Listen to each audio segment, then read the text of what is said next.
Jail में जाने से मत डरो। नबी 3 साल तक शैब अबी तालिब में रहे। यहाँ के जेलों में तो खाना भी मिलता है।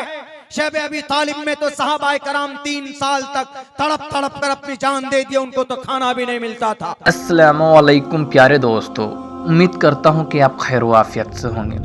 दारुल उलूम देवबंद मदरसे पर चलेगा बुलडोजर। जी हाँ दोस्तों, आपने सही सुना, दारुल उलूम देवबंद मदरसे पर चलेगा बुलडोजर। तो प्यारे दोस्तों, ये किसने कहा और कौन कहा, इस वीडियो में सारी बातें बताएंगे, बल्कि हम आपको लाइव वीडियो दिखाएंगे। तो इसलिए आपसे गुजारिश करूंगा कि वीडियो में आखिर तक ज़रूर बने रहें। साथ ही साथ कौन तोड़वाना चाहता है दारुल उलूम देवबंद मदरसे को और किससे कर दी है बुलडोजर चलाने की बात, और आखिर क्यों, तो आइए सारी बातों को इस वीडियो में देखते हैं। और इस वीडियो को देखने के बाद फिर मुफ्ती साहब का बयान को सुनते हैं। देवादिदेव भगवान महादेव शिव और जगत जननी मां जगदम्बा के चरणों में नमन करते हुए शिव शक्ति धाम डापना से मैं यति नरसिंहानंद गिरी, मैं उत्तर प्रदेश के यशस्वी मुख्यमंत्री योगी आदित्यनाथ जी महाराज के चरणों में एक निवेदन करना चाहता हूं। आज 22 फरवरी 2024 को दारुल उलूम देवबंद ने गजवाए हिंद की आधिकारिक घोषणा, कोई इसका अर्थ समझे या ना समझे, लेकिन महंत दिग्विजयनाथ जी का पोता चेला जो आज महंत दिग्विजयनाथ जी की गद्दी पर आरूढ़ है, उस व्यक्ति को तो इस घोषणा के अर्थ को अच्छी तरह से समझना चाहिए। आप उत्तर प्रदेश के मुख्यमंत्री हैं देखें, और हम सभी चाहते हैं कि आप एक दिन भारत के प्रधानमंत्री बने। मेरा आपसे अनुरोध है, उन्होंने 100 करोड़ हिंदुओं की हत्या का फतवा दिया है। इसका अर्थ यही है, शब्द जाल से भ्रमित ना आप खुद हो और ना ही हिंदुओं को भ्रमित होने दें, क्योंकि आप हिंदुओं की आशाओं के एकमात्र केंद्र बिंदु हैं। अगर आरपी और नेताओं की तरह शब्द जाल से हिंदुओं को भ्रमित करके खुश हो जाएंगे तो यह आपका और सारी कौम का दुर्भाग्य है। मैं आपसे अनुरोध करना चाहता हूं, आपका बुलडोजर अब दारुल उलूम देवबंद तक पहुंचना चाहिए और आतंकवाद के इस वैचारिक केंद्र को, जो पूरी दुनिया को मिटाने के लिए लड़ रहा है और घोषणा जिसने कर दी है 100 करोड़ हिंदुओं के आधिकारिक कत्ल की, हमारी बहन बेटियों की मंडी लगाने की, आपका बुलडोजर वहां पहुंचे और दारुल उलूम देवबंद को ध्वस्त करके दिखाइए। छोटे मोटे लोगों पर बुलडोजर चलाकर कुछ नहीं होने वाला है।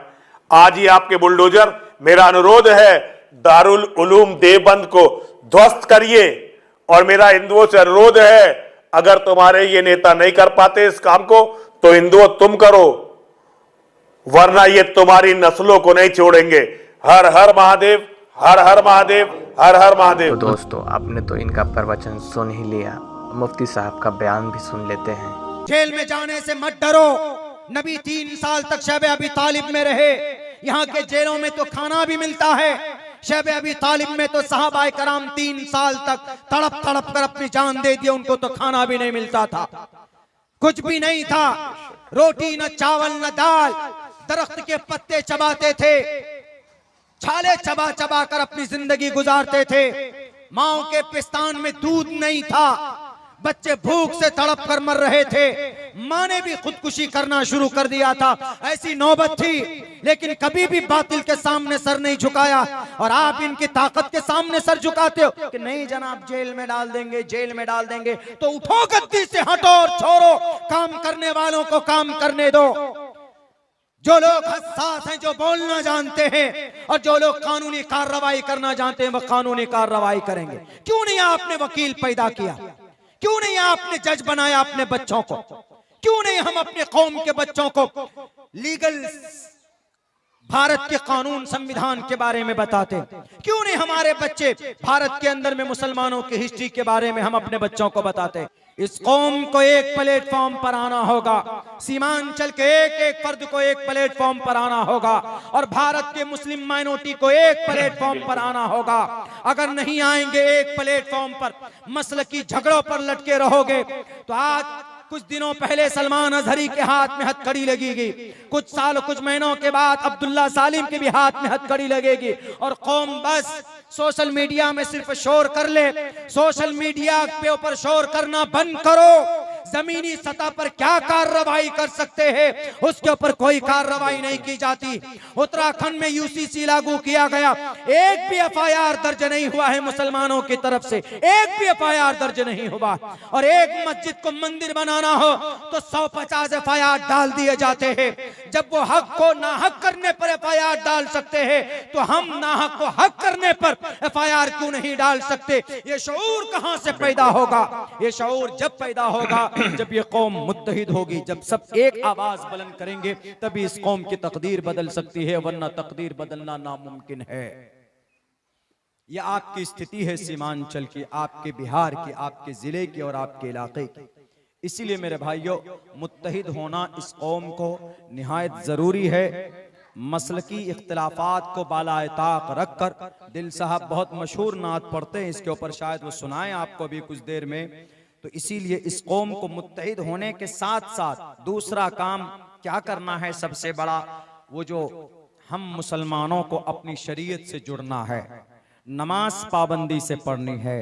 इसीलिए कि अल्लाह के नबी के ज़माने में जब मोहम्मद रसूलुल्लाह को कोई दिक्कत और परेशानी आती थी तो मोहम्मद रसूलुल्लाह सल्लल्लाहु अलैहि वसल्लम 2 रकात नमाज पढ़ते थे, नफिल नमाज पढ़ते थे, सजदे में दुआ किया करते थे, नमाज के बाद भी दुआ करते थे कि अल्लाह या वस्तईनु बिस्सब्रि वस्सलाह।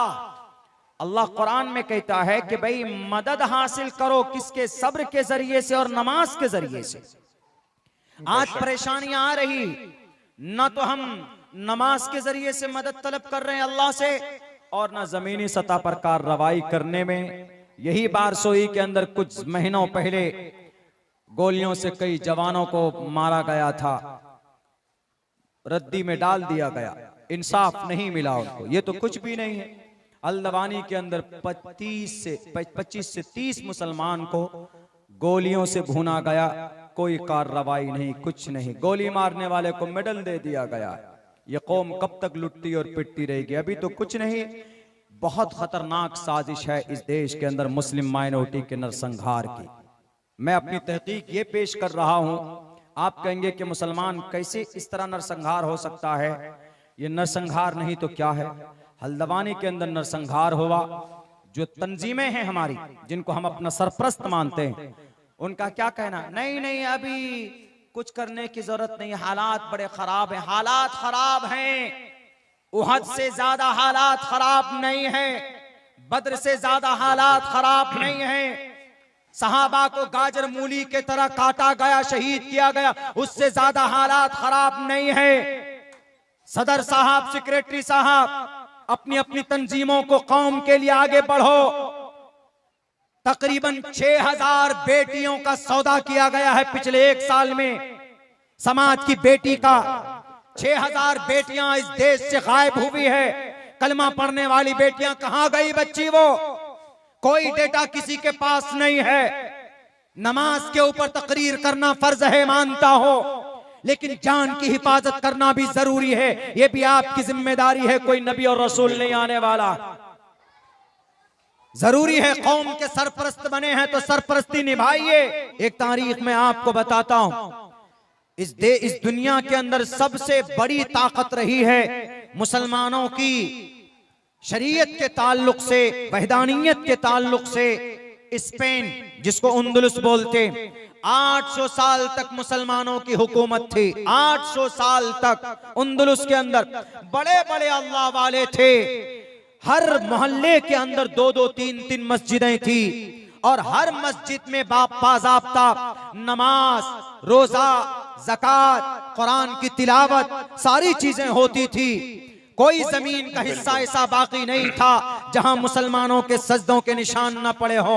लेकिन एक वक्त ऐसा आया 800 साल की इस पुरानी इस मजबूत वहदानियत को जब वहां की मिशनरी ने, वहां के ईसाइयों ने उसको तोड़ने की कोशिश की, नहीं टूटी, तो उन्होंने कहा कि प्लानिंग के तहत यहाँ के मुसलमानों को बांट दो। मुसलमान 2 हिस्सों में बट गए थे। कहां? उंदुलुस के अंदर, उंदुलुस स्पेन के अंदर। फिर वो मंजर देखा उंदुलुस की जमीन ने कि जहां पर हमेशा डेली सुबह को कुरान की तिलावत की आवाज सुनने को मिलती थी, अजान की आवाज हर वक्त नमाज के वक्त में सुनने को मिलती थी। आज वहां की मस्जिदें वीरान हैं। वही उंदुलुस स्पेन की जो कुर्तबा की जामे मस्जिद है, रोमन कैथोलिक के कब्जे में है। किसी तंजीम में, मुसलमानों में इतनी ताकत नहीं है कि उस मस्जिद को बाज़ाब्ता उन रोमन कैथोलिक से वापस लिया जाए, इसलिए कि 6 करोड़ मुसलमान गाजर मूली की तरह काटे गए उंदुलुस और बुखारा के अंदर में। तो दोस्तों, उम्मीद करता हूँ कि ये वीडियो बेहद पसंद आई होगी। पसंद आई हो तो वीडियो को लाइक करें, शेयर करें अपने दोस्तों के साथ। और आखिर में आपसे एक छोटी सी गुजारिश जरूर करूंगा कि आप अगर हमारे चैनल पर पहली बार आए हैं तो हमारे MA0786 यूट्यूब चैनल को सब्सक्राइब जरूर कर दें और साथ में बेल आइकन की घंटी को भी दबा दें, ताकि आने वाली हर रोज इस तरह की नई नई मालूमात की इन्फॉर्मेशन की नोटिफिकेशन सबसे पहले आप तक पहुँचे। अल्लाह हाफिज।